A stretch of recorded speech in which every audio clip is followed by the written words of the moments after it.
Halo teman-teman, perkenalkan nama saya Rendrisa Sube, mahasiswa Universitas Samratulangi, Fakultas Ilmu Sosial dan Politik, jurusan Ilmu Administrasi, program studi Ilmu Administrasi Bisnis. Saat ini saya akan mengulas sebuah buku pembelajaran dengan kaitan tugas bahasa Indonesia yang saya buat saat ini, yaitu mengenai menjelajah dunia pustaka. Baik, di sini saya akan menunjukkan struktur teks ulasan. Yang pertama, identitas buku, yang kedua orientasi, yang ketiga tafsiran isi, yang keempat evaluasi, dan yang kelima rangkuman.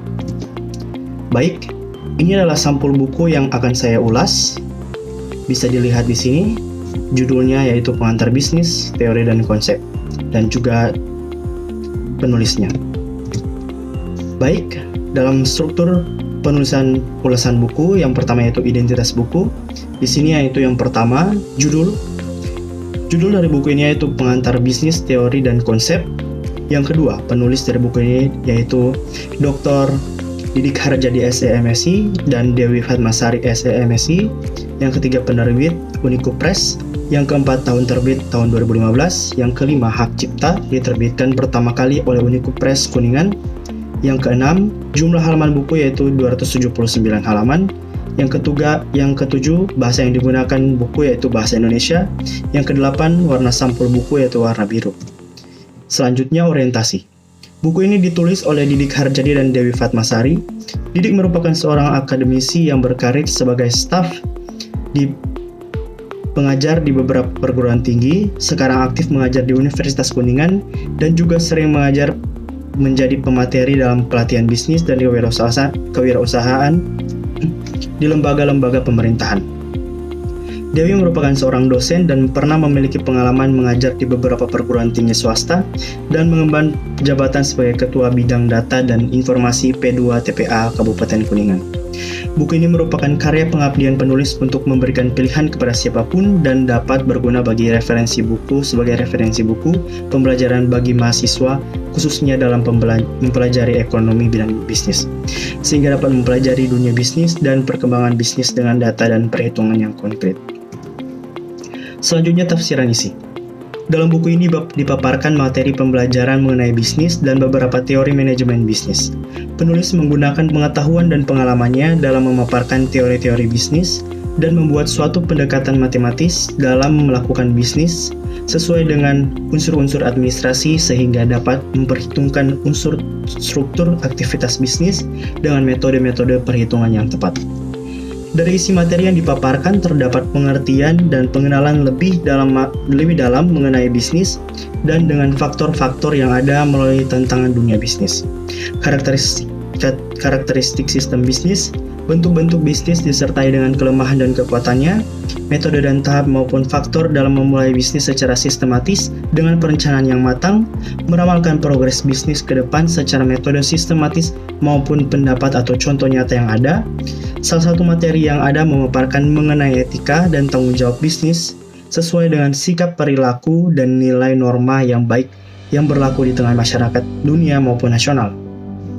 Mengenalkan tentang beberapa lingkungan bisnis sebagai organisasi, manajemen bisnis yang sangat berpengaruh dalam aktivitas bisnis, disertai fungsi-fungsi dari unsur-unsur bisnis, dan dilengkapi dengan strategis bisnis yang baik untuk bersaing dan memperoleh peningkatan.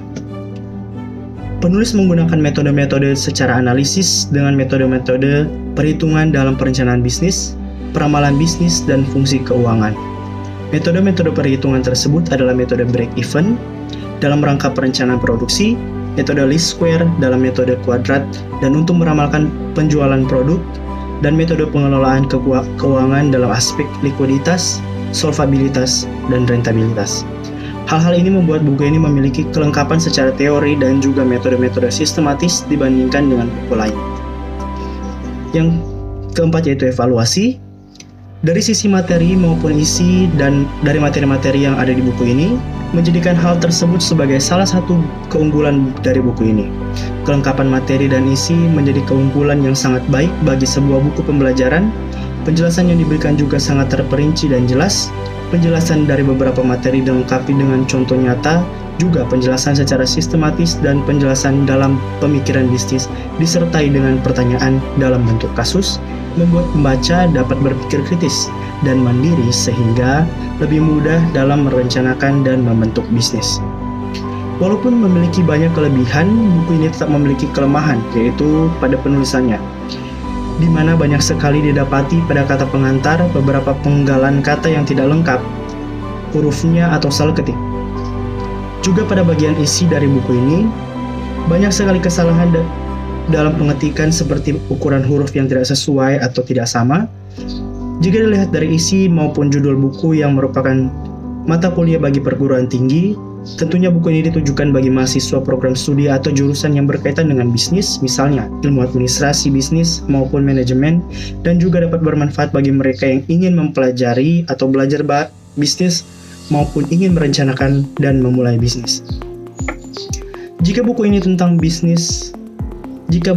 bisnis lain memberikan penjelasan tentang salah satu unsur bisnis untuk mendorong kemampuan pembaca melalui salah satu unsur, buku ini memberikan teori bisnis secara lengkap maupun pedoman untuk mendorong pengetahuan dan kemampuan pembaca.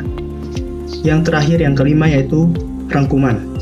Buku memberikan penjelasan mengenai bisnis dengan teori dan konsep yang ditujukan bagi para mahasiswa dan pengampu yang spesifik mempelajari bisnis.